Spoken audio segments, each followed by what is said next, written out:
kwebaza bwebaza ba principal b'ebibiina byonna sebo principal Honorable Kyagulanyi General Muntu n'abalala mwenna ne host waffe wano leader of opposition olw'enteekateeka eno ey'okuba nti tuli wamu kitole okwerwanako nga tukwataganye nga tuluse olujegere era nga nkakasa nti nga tuluse olujegere luno nga bwe tululuse olwaleero tusobola okutaayiza abasajja bano ne tubabuzaako omwekyusizo kubanga General Court Martial eyo bagitaddewo okumala ebbanga ezzeekula naye ng'olutalo tululwanidde ku sayidi ya mateeka mwe tugiwakanyiriza kooti etaputa ssemateeka neevaayo n'egamba nti eyo terina buyinza buwozesa basiviliani ne baginafuya yakakisalawo emirundi egyo esatu omanyi kooti okukiddiŋŋana emirundi esatu ogwa Uganda Law Society ogwa Kabaziguruka ne Amoni Byalugaba naye njagala okubategeeza ogwasembeeyo ogwa Amoni Byalugaba gwa 2022 tewaliwo na kujulira gwe baajuliramu gwokka gwa Kabaziguruka guno gwe baajulira ne bafunamu interim order gwali gwa Kabaziguruka naye guno gwa Amoni Byalugaba tebaajulira gwa 2022 so judgment tevangawo teteekebwanga mu nkola banyooma nyoome so buvunaanyizibwa bwaffe njagala okubategeeza mu mateeka era tuzze tukyogera enkya n'eggulo mu mateeka emisango egisaliddwawo constitutional court ba citizen ffe tulina ogiteeka mu nkola kubanga tewali bailiff kooti gwegenda kulonda agenda aggala ekkooti y'amagye nti yo emala kooti okulangirira nti eyemenya amateeka neesigala ng'ekyagamenya bwe guba musango gwa bulijjo gwa ttaka kooti egamba bailiff tukuwadde waranti genda ogyewo yalemeddewo bwe guba musango gwagamba nti civil prison baweereza waranti genda omukwate naye ogwa taputa ssemateeka ffe ba citizen ffe tulina obuyinza ddala mu nnyingo ey'okusatu okukola resistance ne tuwakanya ebimenya ssemateeka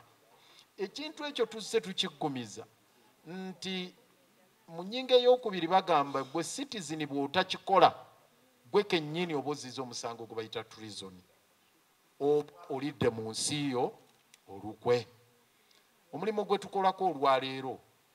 nga tukwataganye tuluse olujegere gwegwo gwennyini ssemateeka gwatuteekako ekisigadde kwe kuba oluvannyuma lwa declaration eno era kwe kugenda mu maaso n'enteekateeka eddako ey'okulaba nti tuteeka mu nkola ekyokuggalawo ki General Court Martial yadde nga ne Winyiddolo alina obuvunaanyizibwa obwa apiiru gye baateekayo mu gwa Kabaziguruka naye guno ogwa Lieutenant Kano yali Lieutenant Kano Amoni Byalugaba mugutunuulire teguliiko apiiru yonna ate baagamba nti emisango gyonna kasita gibanga giri mu Penal Code giri mu Firearms Act giri mateeka gano amalala General Court Martial tegirinaako buyinza erina buyinza kujyayo naye obuyinza bwe beewaŋŋamyeko bunene akawaayiro ako namba 128 mwe baavunaanidde Besigye Nobed gye bagamba nti prejudice to national security and defense bagamba nti singa gukukka mu V you are liable to suffer death nti basobola okutwala kalabba njagala tukubemu akafaananyi nga Freeman Mugabe oyo atasomangako mateeka nga yasalidde Dr. Besigye ogw'okugenda ku kalabba ekyo kye bayita travesty of justice mockery of justice ebola mockery of justice ffenna ekitukakatako okugirwanyisa so ndi musanyufu nnyo nti tuluse akajegere ng'abakulembeze ekisigadde bannayuganda ffenna kukwataganira wamu embeera eno tugyerwaneko bw'olaba akukaabirako nga naawe oyongera bangi bavudde ebweru bazze Martha Karua yali wano wiiki ewedde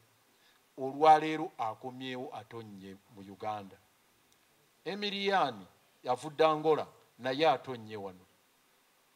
Nigeria waliyo abajja bano bonna betwogerako ba senior council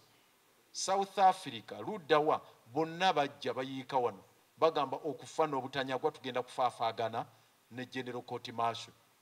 waliwo issues ezikyali mu law council zisaagala kwogerako kati tiimu y'abaloya era ekuŋŋaanye gyendaga kati tugenda kuzanjula emiziziko egikyali awo n'ebirala naye njagala okubasaba nti eri legal team nga bweyongeramu GIA kuba kati ekigenda mu maaso GIA kwongeramu namba emu keno ke kaseera okwongeramu namba emu okulaba nga tufaafaagana ne general court martial eyo otherwise ejja tukola byonna byejjeekola abantu etuuke ku mbeera ng'erina kuvunnamya ebakole ekofujjo lyonna lye bakola ki lye baagala